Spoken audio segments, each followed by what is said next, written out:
भारतीय जनता युवा मोर्चा की नई प्रदेश कार्यकारिणी में महत्वपूर्ण जिम्मेदारी मिलने के बाद डॉक्टर जय रोहानी ने अपनी सक्रिय भूमिका को लेकर बड़ा बयान दिया है।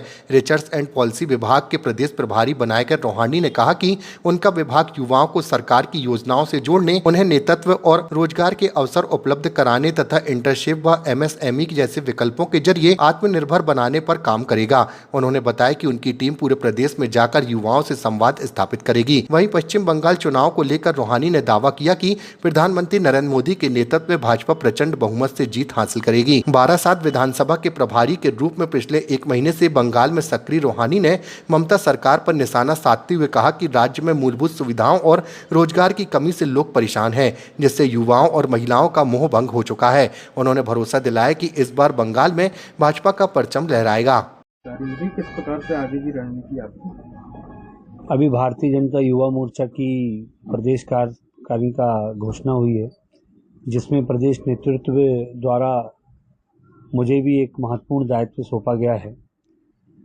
रिसर्च एंड पॉलिसीज का मैं प्रदेश का प्रभारी हूँ, जो भारतीय जनता पार्टी जनता के लिए योजनाएं बनाती हैं, जो भारतीय जनता युवा मोर्चा युवाओं को जोड़ने के लिए योजनाएं बनाती है, उसमें महत्वपूर्ण योगदान युवा मोर्चा की रिसर्च एंड पॉलिसी विभाग का होता है, जो युवाओं को कैसे नेतृत्व मिले, कैसे युवाओं को एक मार्गदर्शन मिले।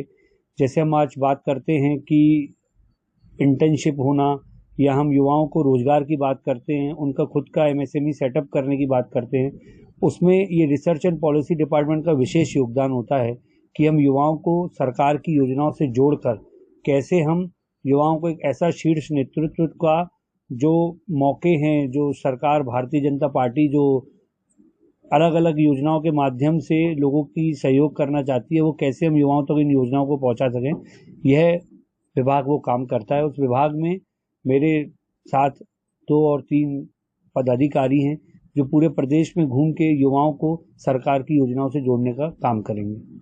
अभी बंगाल में चुनाव भी हैं, उसको लेकर किस प्रकार?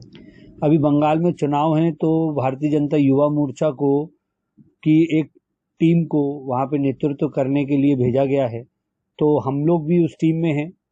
मुझे भी भारतीय जनता युवा मोर्चा के द्वारा बंगाल में 12/7 विधानसभा का प्रभारी भी बनाया गया है। तो अभी मैं पिछले 1 महीने से 12/7 विधानसभा में ही लोगों से संवाद कर रहा हूँ, और मैं ये दावा कर रहा हूँ कि माननीय प्रधानमंत्री नरेंद्र मोदी जी के नेतृत्व में बंगाल में भारतीय जनता पार्टी प्रचंड बहुमतों से विजयी होगी, क्योंकि शासन की जो योजनाएं हैं, भारत सरकार की जो योजनाएं हैं, उसका पूर्णतः लाभ वेस्ट बंगाल के जितने भी लोग हैं वो ले रहे हैं और मोदी जी के नेतृत्व को मान रहे हैं। तो मैं इस चीज़ का दावा करता हूं कि भारतीय जनता पार्टी के नेतृत्व में बंगाल में पुनः एक बार भाजपा सरकार बनेगी, इसका मुझे पूर्णतः विश्वास है। ममता सरकार थी, उसका कार्यकाल की तरह लोगों के बीच किस प्रकार से आप लोग? मैं लगभग 1 महीने से बंगाल में रह रहा हूँ, तो मुझे ये समझ में आ रहा है कि लोग इतने परेशान हैं, वहाँ मूलभूत सुविधाएं नहीं है, वहाँ पे रोजगार नहीं है, वहाँ पे युवा परेशान हो चुके हैं, क्योंकि कहीं ना कहीं ये चीज़ समझ में आ रही है कि युवाओं का ममता सरकार से मोह भंग हो गया है, महिलाओं का मोह भंग हो गया है, क्योंकि वहाँ मूलभूत सुविधाएं ही नहीं है। वहाँ पे लोग परेशान हैं। ममता की खुली गुंडागर्दी, उनके नेताओं की खुली गुंडागर्दी के कारण ही लोग वहाँ आहत हो चुके हैं। और माननीय प्रधानमंत्री जी की जो अभी रैली हुई थी, उसमें लाखों की संख्या में लोग पहुंचे थे, और माननीय प्रधानमंत्री जी का विश्वास उस चीज़ में देखने को मिला कि अब मुझे लगता है कि वेस्ट और बंगाल में भारतीय जनता पार्टी का ध्वज लहराएगा, ऐसा मुझे पूर्णतः विश्वास है। और युवा भी साथ है माननीय प्रधानमंत्री मोदी जी के साथ।